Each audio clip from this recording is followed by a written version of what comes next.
From the quiet of a graveyard to the chaos of modern life, there's one truth we all share but rarely face: death. Ernest Becker's The Denial of Death unpacks this universal fear, revealing how it shapes everything: our beliefs, actions, and even the societies we build. At its core is a bold idea. Our unconscious fear of mortality drives us more than we realize. In this video, we'll explore the profound insights from the denial of death and uncover how confronting our fear of dying can help us live more fully. Let's dive in. Becker begins with a striking premise.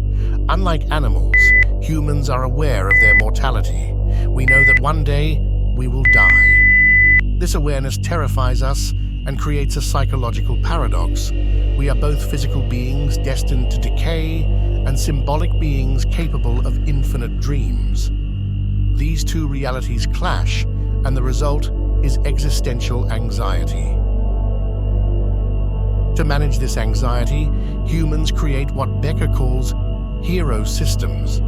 These systems, religion, culture, achievements, give us a sense of purpose and immortality, even if only symbolically. For example, religions promise eternal life, while nations, social ideologies, and even careers allow us to feel part of something bigger than ourselves. These frameworks reassure us that our lives matter. But at the heart of all these systems is one shared goal: to deny the reality of death. As Becker writes, the idea of death, the fear of it, haunts the human animal like nothing else. While this denial helps us function, it also means we avoid grappling with the profound truth of our mortality, and that avoidance comes at a cost. Becker builds on the ideas of great thinkers like Freud, Kierkegaard, and Otto Rank to deepen his argument. Freud believed that much of our behavior stems from unconscious instincts, including what he called the death instinct. Becker takes this further, suggesting that our denial of death fuels our neuroses. From Kierkegaard, Becker borrows the concept of angst. This existential dread arises from our confrontation with mortality and the apparent absurdity of life. Kierkegaard argued that by facing this fear, we can achieve a spiritual awakening, what he called a leap of faith. Becker agrees, but highlights how few people take this leap. Becker also draws heavily from Otto Rank, who explored humanity's drive for creativity. Rank believed that through art, relationships, and personal achievements, we strive to transcend death by leaving behind a legacy.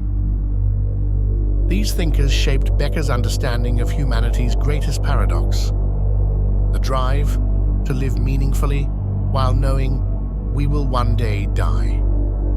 But what happens when we deny death? According to Becker, this avoidance doesn't eliminate our fear, it simply hides it beneath distractions and behaviors. This denial manifests in several ways. First, through overcompensation. Many people chase wealth, fame, or power as a way to win against death. Second, it fuels aggression. Becker connects our death anxiety to acts of violence, racism, and war. By demonizing others, we affirm our own group's symbolic immortality. Third, it leads to neuroses and anxiety. Those unable to suppress their fear of death often feel trapped in despair or purposelessness. This repression of mortality creates a fragile foundation for our lives. Becker warns that unless we confront death directly, we remain slaves to its shadow. But is there another way? Becker believes there is. Becker doesn't suggest we can completely overcome our fear of death. It's hardwired into us.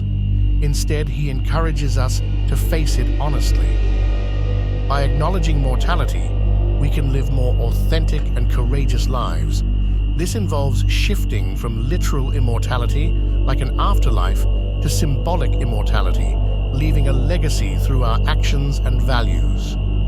For Becker, creativity is a powerful tool. Whether through art, relationships, or meaningful work, we can create something that outlasts us. Another approach is to embrace existential freedom. Becker admires existentialist thinkers who propose that accepting our finite nature allows us to live without illusion. Ultimately, Becker challenges us to see death not as a curse, but as a motivator, a reminder that life is precious because it's temporary. So, what does the denial of death teach us? That our fear of dying shapes our lives in ways we often don't realize.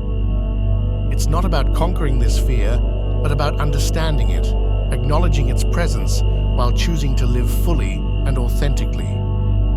As Becker writes, man is literally split in two. He has an awareness of his own splendid uniqueness in that he sticks out of nature with a towering majesty, and yet he goes back into the ground a few feet in order to blindly and dumbly rot and disappear forever.